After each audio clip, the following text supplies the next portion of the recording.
2005 National Championship, Texas Longhorns, Vince Young, and head coach, Hall of Famers Mack Brown will be tomorrow in Waco at the Texas Sports Hall of Fame. Call him back if you could. Something happened there. At the Lone Star Luncheon. It'll be tomorrow from 11:30 until 1. It's off University Parks at the Texas Sports Hall of Fame, and Mack Brown joins Craig and Paul, David Smoak, on 365 Sports. I would think, other than just like anything else that you've done, talking about 2005 Texas is one of your favorite topics. Well, David, it has to be. When the game was over, I asked Coach Royal to come out in the middle of the field and accept the trophies with me, and he sent word through Bill Little, an all-time friend of ours, that we lost. And Bill said, "No, Coach said, this is your time. You need to enjoy this." And then the next day, I took Coach with me. They give you about 6 national championship trophies, which I didn't know. And I said, "Coach, what does this mean?" He said, "Coach, not many people get to do this." And he said, and the ones that get to play in this game, half of them lose. So you should really, really enjoy this moment. So I don't think you appreciate it at the time, but as time goes on, you really realize that not many people get to experience it.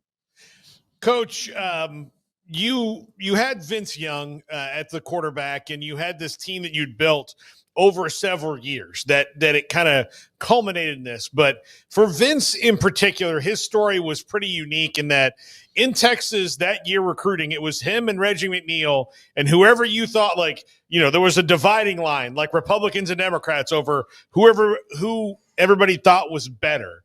And you got Vince. What was the key to you guys locking up Vince and starting his development? I think the key, because Reggie was really a good player as well. In fact, a great player. The key for us was making sure that we didn't have a Greg Davis offense or a Mack Brown offense or a Texas offense. We did what was best for Vince Young. And we did that. We started going no huddle. We started spreading people out. He could run it. He could throw it. So he was just a special player. And when you've got Cedric Benson in the backfield or Selvin Young and Jamaal Charles, and then you've got Vince, everybody else better look out. Because when one of those two can touch it every time, you've got a chance to make plays. When I worked for Coach Switzer, he said, "Don't ever hand it or pitch it to a guy that can't score." and on that team, we could give it to about anybody, and they had a chance to score. Mack, when did you know you had the keen eye and the ability to recognize talent of young football players?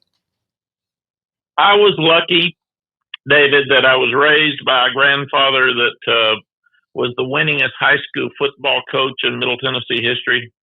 The high school stadium's named after him, and then he was the superintendent. So I was with him all the time, and I just watched him and learned from him. And he would say things like, "Always do what you know is the right thing to do.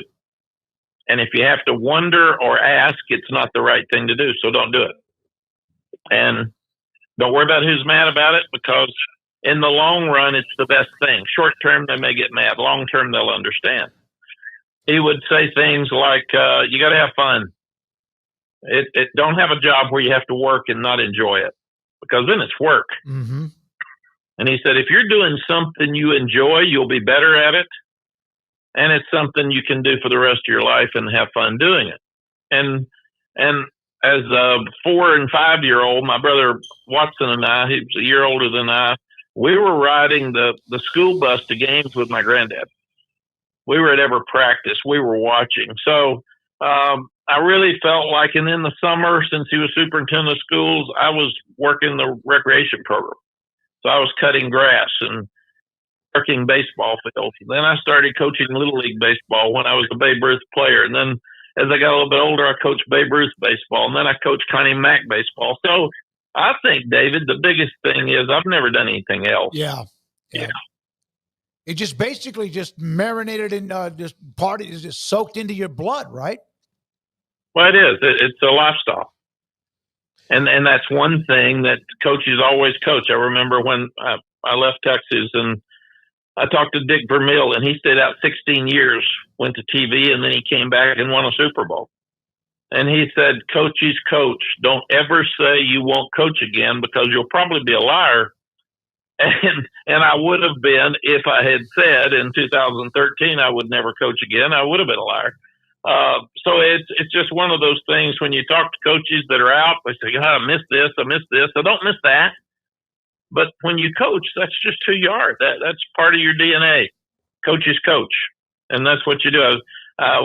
Phil Mickelson's a dear friend, and Phil was talking about, I think when I get old enough to be on the senior tour, I don't think I'll do that. And I said, no, golfer's golf. Mm-hmm. Coaches coach. You do what you do. So that's kind of who we are.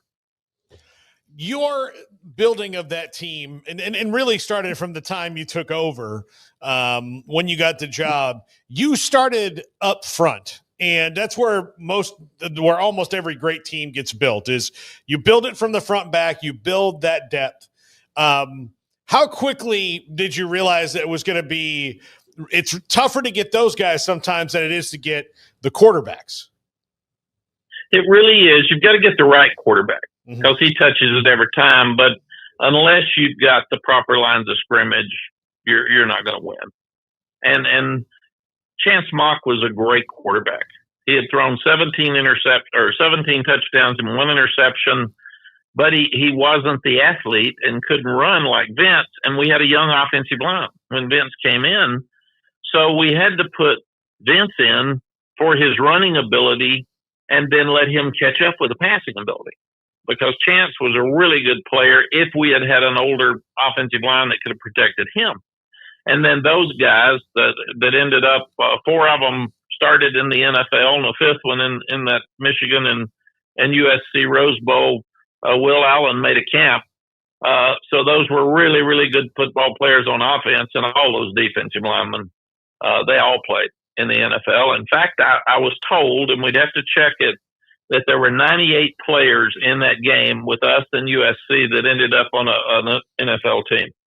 So, Coach, I saw you were out at UT practice, I guess it was a day or so ago, and obviously the big headline talking point outside of just the team being so close these past couple of years is the new starting quarterback. I was just wondering, I know it's a totally different era with social media and everything that comes with that, but do you see any parallels in Chris Sims and all of the, I guess, expectation that he had, son of a NFL quarterback, and that versus kind of what Arch is looking at, not with his father, but with his uncles and all that comes with that?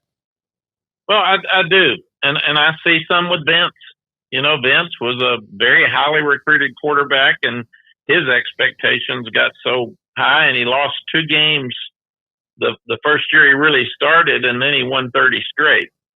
So he got it all off his back. But it's been interesting. Vince and I are doing a podcast together, and it's been a lot of fun to say Bob Ballew's the host, and he said, Mack, what do you think about the pressure on Arch Manning? And I said, ask Vince.